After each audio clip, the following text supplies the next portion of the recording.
사무엘하 14장 21절부터 33절까지 다윗과 압살롬의 삶과 관계에 대해서 저희가 함께 본문을 제가 세 번역을 읽고 우리 성도님들은 개역개정으로 보시면서 대조하시면서 주의 말씀, 더 깊은 말씀 앞으로 나가겠습니다. 21절입니다. 그러자 왕이 직접 요압에게 명령을 내렸다. 보시오, 내가 장군의 뜻대로 하기로 결심하였으니 가서 그 어린아이 압살롬을 데려오시오. 요압이 얼굴을 땅에 대고 절을 하면서 말하였다. 하나님께서 임금님께 복을 베푸시기를 빕니다. 높으신 임금님이 이 종의 간청을 이렇게 들어주시니 이 종이 임금님의 총애를 입은 줄을 오늘에야 알았습니다. 그리고는 요압이 일어나 그술로 가서 압살롬을 데리고 예루살렘으로 왔다. 그러나 왕의 지시는 단호했다. 그를 집으로 돌아가게 하여라. 그러나 내 얼굴은 볼 수 없다.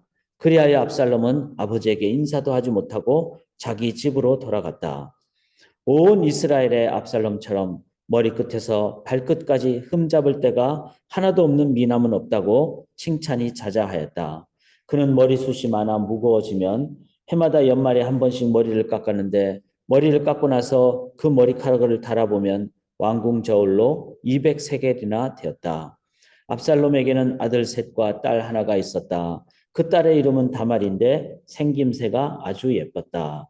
압살롬은 예루살렘으로 돌아와서 2해를 지냈는데도 왕의 얼굴을 한 번도 뵙지 못하였다. 압살롬이 요압을 왕에게 보내보려고 요압에게 사람을 보냈으나 요압은 압살롬을 방문하지 않았다. 2번째로 다시 사람을 보냈으나 그는 여전히 오지 않았다. 그러자 압살롬이 자기의 종들을 불러다가 지시하였다. 내 밭 곁에 요압의 밭이 있다. 그가 거기에 보리 농사를 지어 놓았으니 너희는 가서 그 밭에다가 불을 질러라. 그래서 압살롬의 종들이 그 밭에 불을 질렀다. 그러자 요압이 압살롬의 집으로 찾아가서 따졌다. 어찌하여 종들을 시켜 나의 밭에다가 불을 질렀습니까? 압살롬이 요압에게 대답하였다. 이것 보시오. 나는 이미 장군에게 사람을 보내어서 좀 와달라고 부탁을 하였소. 장군을 임금님께 보내어서 나를 왜 그 술에서 돌아오게 하였는지 여쭤보고 싶었소. 여기에서 이렇게 살 바에야 차라리 그곳에 그대로 있는 것이 더욱 좋을 뻔하였소. 이제 나는 임금님의 얼굴을 뵙고 싶소. 나에게 아직도 무슨 죄가 남아있으면 차라리 죽여달라고 하더라고 말씀을 드려주시오. 그래서 요압이 왕에게 나아가서 이 일을 상세히 아뢰니 왕이 압살롬을 불렀다. 압살롬이 왕에게 나아가서 왕 앞에서 얼굴이 땅에 닿도록 절을 하자 왕이 압살롬에게 입을 맞추었다. 살아계신 하나님의 말씀입니다. 저희가 역사서를 계속 보고 있습니다. 역사서는 악은 반복되지 말아야 되고 발전되는 선은 우리에게 적용되므로 역사를 통해서 교훈을 받음으로 우리들은 이제 더 나아가는 또 전진하는 발전하는 그런 하나님 나라를 이 땅에서 건설하며 살아야 될 줄 믿습니다. 그래서 역사서가 중요합니다. 일반사는요 반복되죠. 동일한 인간이고 죄성의 인간이고 악은 악을 낳고 그렇기 때문에. 그런데 예수를 믿는 자는 악을 선으로 갚는 사람이기 때문에 역사를 반복하지 않습니다. 발전하고 변화시키고 그래서 히스 스토리 하나님의 역사를 만들어가는 자들이 되는 것이죠. 그렇다면은 오늘 본문을 보면서 우리가 이제 가져야 될 자세가 뭔가 하면은 어제까지 본문의 그 상황들은 저희가 좀 먼저 이해를 할 필요가 있죠. 예, 암논이 있었죠. 다윗의 아들 중에. 그런데 암논의 누이를 이제 암논이 그 압살롬의 누이를 그렇게 겁탈하고 그런 상황에서 압살롬이 이제 화가 나서 암논을 죽이게 되는 그런 상황. 그러니까 자녀들 간에 죽임이 일어나고 정말 여러 가지 어려움의 상황이 됐을 때 다윗은 얼마나 어려웠겠습니까? 자, 그런 상황에서 자신의 어떤 이복 동생을 죽인 그런 압살롬은 또 도망을 막 가게 되죠. 왜냐하면 아버지가 막 그 화를 내고 이러니까. 그런데 이제 압살롬이라는 자는 차기 왕권 후보자였죠. 남은 아들 중에서는 가장 장남이었기 때문에. 그런 상황을 본 군대 장관 요압은 나라가 너무 어렵게 될 거니까 요압이 나서서 압살롬이 이젠 도망가지 말고 좀 와서 다윗에게 용서도 구하고 화해도 하는 그런 이제 요압의 어떤 그런 마음의 어떤 원함도 있었고, 왜냐하면 군대 장관으로서 국가가 어려우면 안 되니까. 어쩌면 정치 상황은 거의 옛날이나 지금이나 똑같습니다. 자, 그렇게 해서 압살롬을 데리고 오는 상황인데 다윗은 어떡합니까? 이런 상황을 보면서 다윗이 이제 여러 가지 자기의 아들들, 딸 이런 상황에서 하나님의 그 임명받은 왕으로서 어떻게 할 것인가? 이것은 아주 중요한, 우리가 어떤 결정을 할 것인가는 아주 중요한 것이 되죠. 그런데 이런 상황을 보면서 이제 우리 신앙인이 가져야 될 자세는 뿌린 대로 거둔다는 것입니다. 하나님은 한치의 오차도 없으신 분이시죠. 그래서 우리가 예를 들어서 겉으로는 좋아하면서 속으로는 안 좋아하는 그런 막 입에 발린 말을 하면은 결과는 어떻게 될까요? 똑같이 그런 결과를 낳습니다. 그러니까 겉으로는 괜찮겠죠. 그런데 몇 년 지나면은 얼마 후에는 그 사람의 진심이 밝혀지고 그 결과가 사람을 속였구나, 이런 상황이 된다는 거죠. 예수 믿는 자는 어떤 자들입니까? 하나님은 이미 우리에게 결과를 주셨죠. 하나님의 자녀가 되는. 그래서 우리에게는 두려울 것이 없습니다. 이 겸손한 담대함이죠. 왜냐하면 내가 너희를 영원토록 놓지 아니하리라. 그리고 내가 궁극적으로 마지막에 너를 다 심판하는데 영벌 심판도 하지만 예수 믿는 자에게는 영벌이 아니라 상급 심판을 하겠다, 이렇게 말씀하셨기 때문에 하나님을 믿는 주의 백성들에게는 하나님의 자녀라는, 그리고 하나님 우리를 영원토록 인도하신다는 결과가 이미 하나님께는 있고 우리는 그걸 받은 자들이죠. 그렇기 때문에 두려워하지도 말아야 되고, 그렇기 때문에 마지막에 하나님이 이 모든 것을 다 평가하시는 하나님을 바라보면서 우리의 매 과정을 바르게 진실하게 나가야 된다는 겁니다. 뿌린 대로 거두게 하시는 하나님을 믿는다면은 남들이 볼 때는 잘 뿌리는 척 하다가 남들이 안 볼 때는 대충 뿌리고, 이게 아니라는 거죠. 전에 어린이 설교 때 제가 자주 예화를 든 적이 있잖아요. 자녀에게 씨를 뿌리라고 하니까 자녀가 아버지 있을 때는 처음에 다 뿌리고 그 다음에도 뿌리고, 그런데 아버지가 이제 좀 쉬고 올게 그리고 아버지 안 계시니까 그 다음에 대충 하고, 그 다음에는 빨리 쉬고 싶으니까 그냥 확 뿌리고 이제 다 뿌렸다 그러고 그 다음에 이제 아버지한테 다 뿌렸습니다. 그게 이제 몇 개월 후면은 이삭이 나고 자라는데 첫열에는 촘촘히, 두 번째 몇 절에는 대충, 그 다음에는 막 완전히 막 엉망으로. 뿌린 대로 거두는 것이 하나님을 믿는 백성들이 반드시 가져야 될 삶에 대한 자세라는 겁니다. 그렇다면은 우리들은 매 순간 우리에게 주어진 삶의 상황에 대해서 어떻게 해야 될까요? 이 모든 상황을 하나님이 다 보시고 또 하나님 우리를 붙잡으시는 분이시니까 신뢰와 함께 우리들은 하나님 앞에서 과정도 바르게 행할 때, 그때 우리들은 이 역사를 하나님 나라 관점에서 바르게 이끌어 간다는 것입니다. 자, 오늘 본문을 보시면서 21절 보시면요. 왕이 요압에게 이르되 내가 이를 허락하였으니 가서 청년 압살롬을 데려오라. 자, 요압은 국가가 어려워지니까 이제 요압을 좀 압살롬이 왔으면 좋겠습니다. 도망가 있잖아요. 아버지가 안 보겠다 그러고 죽이겠다 그러고 그러니까 요압이 왕 앞에 가서 압살롬 좀 오면 좋겠습니다. 그래야지 나라가 좀 안정이 되겠습니다. 그렇게 해서 이제 요압이 그렇게 말을 하니까 왕이 청년 압살롬을 데려오라. 22절에 요압이 땅에 엎드려 절하고 왕을 위하여 복을 빌고 요압이 이르되 내 주 왕이여 종의 구함을 왕이 허락하시니 종이 왕 앞에서 은혜 입은 줄을 오늘 아나이다. 고맙습니다. 요압이 일어나 그술로 가서 압살롬을 데리고 이제 그술로 도망가 있는 압살롬을 예루살렘으로 데리고 옵니다. 데리고 왔을 때 요압이 요청한 것은 당신 아들 아닙니까? 그러니까 아버지 아들의 정을 봐서라도 좀 받으십시오. 그런데 다윗의 입장에서 봤을 때는 자신의 이복 동생을 죽인 자고, 그리고 이런 상황을 그대로 그냥 아무런 과정 없이 그냥 받아주면은 그때는 어떻게 될까요? 어떤 권위와 질서가 무너지게 되는 것이죠. 그래서 24절에 이렇게 합니다.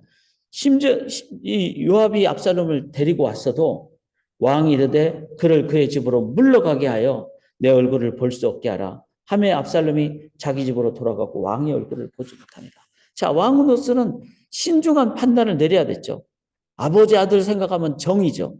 그렇지만 정과 함께 이스라엘 국가 전체를 생각한다면 살인을 한 국가의 기강을 무너뜨린 압살롬에 대해서는 반드시 과정을 정확하게 해서 책망을 하고 어떤 벌을 주고 과정이 있은 다음에 받는 정의가 있어야 되겠죠. 여러분, 정의 중요합니까? 정의가 중요합니까?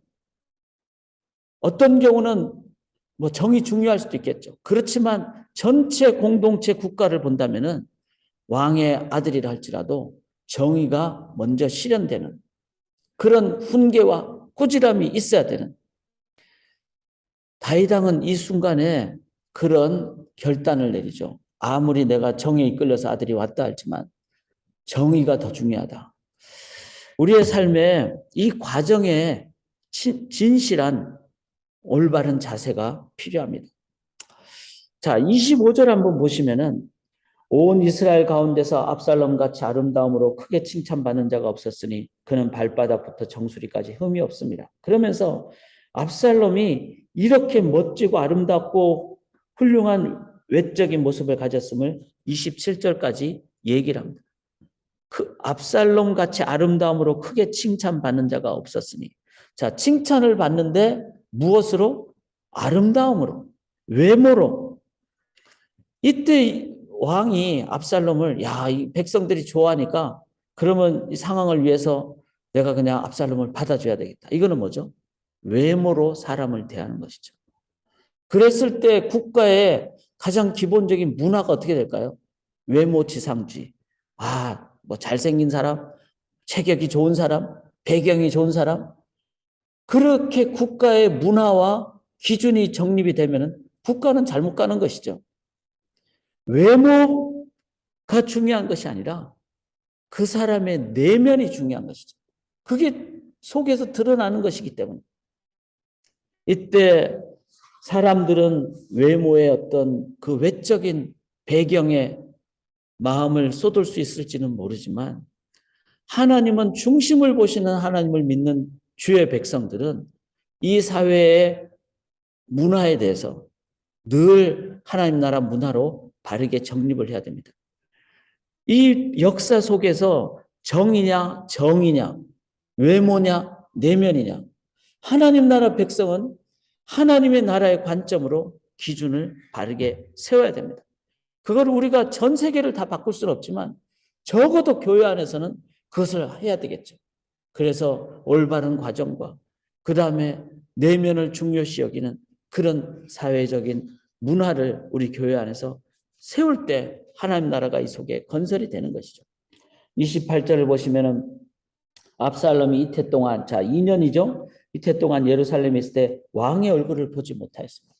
자, 조금은 힘은 들죠. 아버지로서 아들을 보면서 나중에 압살롬이 죽을 때 압살롬을 보면서 얼마나 압살롬 울고 그런 아버지의 마음이 있었죠. 그렇지만 국가 전체로 봤을 때는 아버지가 그냥 다 받아줘 버리면은 아, 왕도 저러는데 이래서 국가의 기강이 무너지는, 그런데 2년 동안 다 백성들이 알겠죠. 압살롬이 예루살렘에 돌아왔는데 아버지가 안 받아주더라, 안 보더라. 이 속에는, 백성들 속에는 아버지의 그 강력한, 강인한, 강직한 그런 마음.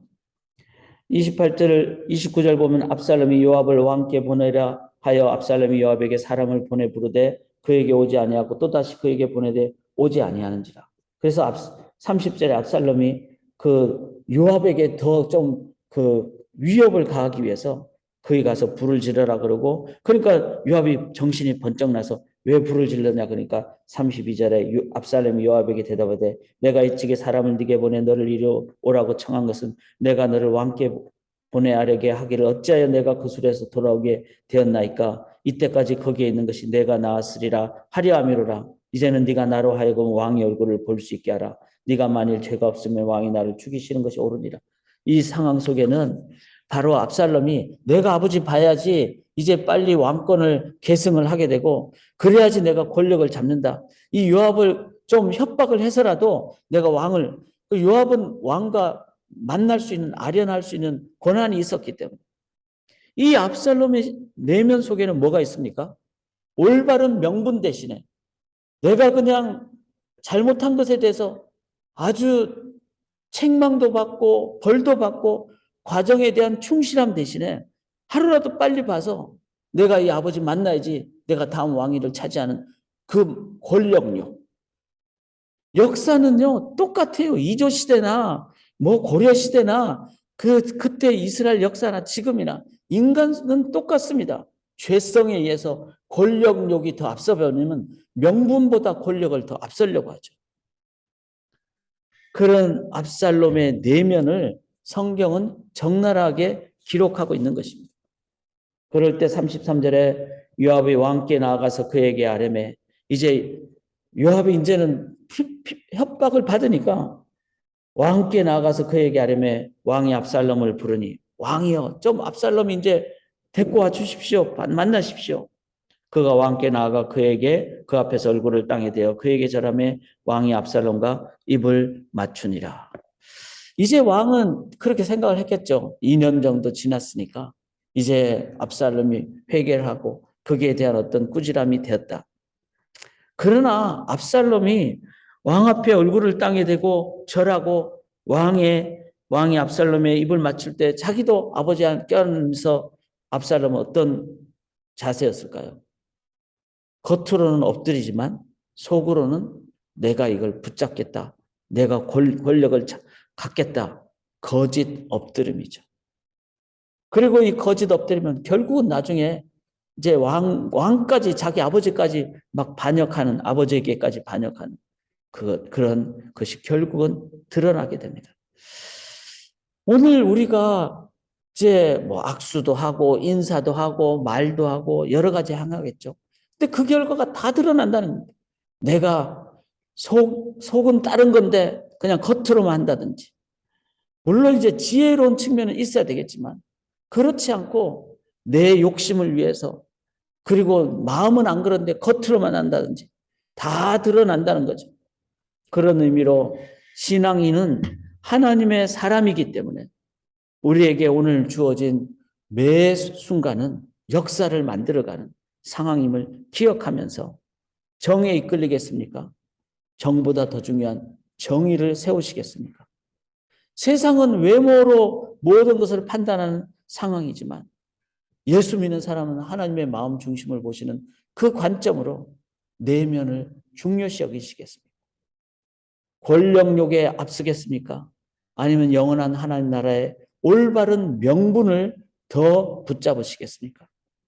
나의 행동, 눈빛, 모든 것이 겉으로는 그렇게 좋게 여기지만 속으로는 사람을 이용하거나 사용하거나 그런 거짓 엎드림으로 사시겠습니까? 아니면 진실과 진심으로 사시겠습니까? 주님 앞에서 우리가 이 부분을 오늘도 기도로 하나님 앞에 점검하고 주어진 오늘 하루를 하나님의 마음을 가지고 살아가실 때 하나님은 분명히 그 결과를 하나님이 책임지십니다. 짧은 예화 하나만 드리고 기도하기를 원하는데요. LA 폭동 사건이 일어난 그런 상황을 저희가 아실 것입니다. 다 아시는 내용이지만 그 흑인들을 대상으로 한 그 가게 마켓을 한 여자분은 홍준복이라는 분인데 그분은 흑인들이 많이 오는 그 지역에서 돈이 없어서 물건을 못 사는 사람한테는 거저주기도 하고 그 다음에 그 사람들을 향해서 진짜 막 이렇게 대했는데 사람은 진심을 알잖아요. 그냥 주는 거하고 이 사람의 눈빛을 보면서 주는 거하고 흑인들이 거기에 있던 흑인들이 눈빛을 보면서 그분의 마음을 읽을 수 있었기 때문에 LA 폭동이 일어났을 때 지역의 흑인들이 다른 가게는 다 불타는데 거기에 같이 있었던 동네 흑인들이 그 앞에서 지키면서 가게를 못 들어오게 그렇게 막았답니다. 심지어는 LA 갱단들도 그 가게를 지켜주었다고 합니다. 그래서 그분은 그 LA 사람들에게 하나의 귀감이 되었고, 그런데 안타까운 것은 7년 후에 이분이 이제 총에 맞아서 그 어떤 상황의 어려움 때문에 돌아가시게 됐습니다. 그런데 그때 또 계속 진실하게 했기 때문에 그걸 죽인 사람을 거기에 동네 흑인들이 누가 죽였는지를 그 사람들이 찾아가지고 15일 만에 찾아서 그렇게 범인을 잡는 그런 일을 하면서 사람들을 속에는 이 홍준복이라는 분은 우리를 진실하게 대했다. 그래서 어쩌면은 목숨을 잃은 상황의 안타까움이 있지만 지금도 우리의 삶에 진실의 한 모범이 되는 분으로, 그리고 하나님 앞에 섰을 때는 하나님은 모든 것을 영생으로 영원한 삶의 그 인도로 나갈 줄 믿습니다. 우리는 하나님을 믿기에 하나님은 분명히 진실을 하나님이 제대로 바르게 평가하신다고 믿습니다. 그렇다면은 오늘도 하나님 살아계시다는 진리 믿고, 그리고 나 자신에게 진실하시고 사람을 향해서는 진심의 삶으로 나아가실 때 이 세상은 하나님 나라 건설로 인도함 받게 될 줄 믿습니다. 살아계신 하나님, 세상의 기준 따라서는 참 쉽지 않습니다. 그러나 우리를 보시고 우리의 시간 속에서 하나님의 나라를 이끌어 가시는 역사의 주관자 되시는 하나님을 저희가 믿고 의지할 때 사람 앞에서가 아니라 하나님 앞에서 살고 정에 이끌리는 것을 넘어 하나님의 정의와 명분으로, 그리고 하나님만이 주시는 하나님의 진리의 관점으로 오늘도 진실하게 살아갈 때 하나님의 나라가 건설되고 사람의 관계는 그 영원한 하나님 나라의 진심의 관계로 인도함 받게 될 줄 믿습니다. 그렇게 하나님의 역사를 만들어가는 도구가 되는 귀한 오늘 되게 도와주시옵소서. 이제 개인 기도할 때 그 하나님과 귀한 깊은 충만함의 인도함을 받음으로 이제 오늘도 기도의 자리를 일어서서 나아갈 때 하나님의 마음을 품고 나아가는 귀한 진실한 삶 살게 인도하여 주시옵소서. 이끌어 주실 줄 믿사오며 살아계신 예수 그리스도의 이름으로 간절히 기도드리옵나이다. 아멘.